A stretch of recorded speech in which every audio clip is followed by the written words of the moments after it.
Okay, follow-up video on a podcast I did yesterday, a solo podcast on update on, existing business. So this is I guess almost an internal video really for our consumption in the armory in the future when I have to go back into one of these 550s and I don't remember how the hell I figured it out. So, 3 hours of working on this yesterday and an hour working on it today. I've kind of got it down. I'm not going to go into everything as far as how to take one of these triggers apart or put one of the shooting sight parts in it, but I'm going to just give some highlights just to maybe help in the future. So ambi controls. Hold on here. This is not a good video. Ambi controls. This is the side where I put the extended lever on, and it is tempting to not take that off. It's tempting to take the slide, the control from over here off to work into the trigger. Don't do that because you'll pay for it later when you're trying to reassemble the springs. Take this side off, bring it out this way, and when you come back in, come in from this side because there's a step here, and this step will be important in dealing with these springs right here. There's two springs. All right.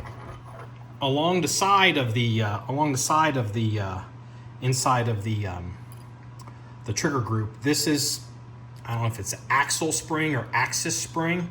This is the spring that gives the click detents for the safety. So safety is on, detent, safety is off. So that spring rides in those detents because the spring goes right there. So this spring is a long wire spring, and so when you're reassembling this, pro tip, this spring, it has a hook on the end of it. The hook goes down, not up. The hook goes down here, into here.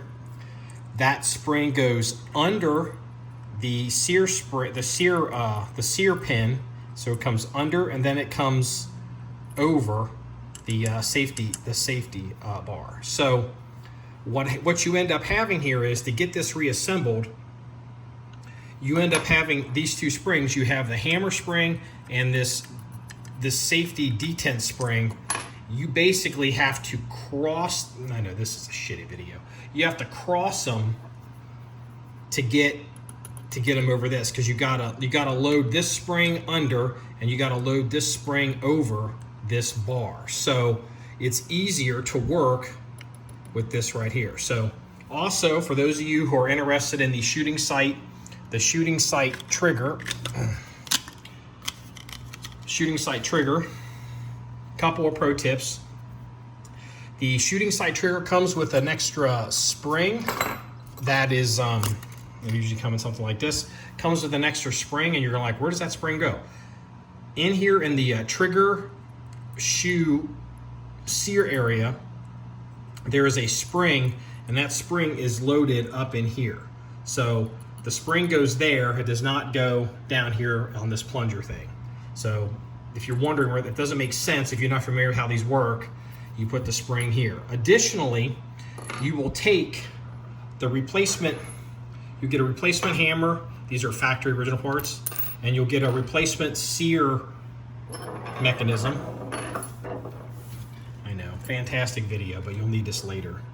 So you'll take two parts out. These two parts are fairly thick when they're stacked together, and replace it with a single part in here. So that comes from shooting sight. So you will replace the hammer. This is easy. This hammer spring here is, I mean, it just punches through. You put it in, you make sure you load it. There's a little, little leg, little cross spring that, that this pushes against. Just make sure you do that correctly, no big deal. When you're reassembling this, just remember, hook down over this. Pro tip on this spring area, when you're assembling this thing, this sear spring, this large spring here, has a tendency to want to walk to this side. Well, if it walks, this long axis spring won't be in position. So you're going to have to, when you get it assembled, you're going to have to push this over and then raise this up, push this down, and push it through. You have to cross the springs. So, but there's no point crossing, there's no point even working here until you have space here for this axle spring here. So anyway, there's that's about it. There's the pro tip for internal use. I'll put this on the internet, but you know, this doesn't make any sense. But if I have to look at the skin in 5 years, I'll know what the hell how I did it 5 years ago. So anyway, SIG 550, 551, basic trigger mechanism, and you know, highlights to get it to, you know, come out and go back in.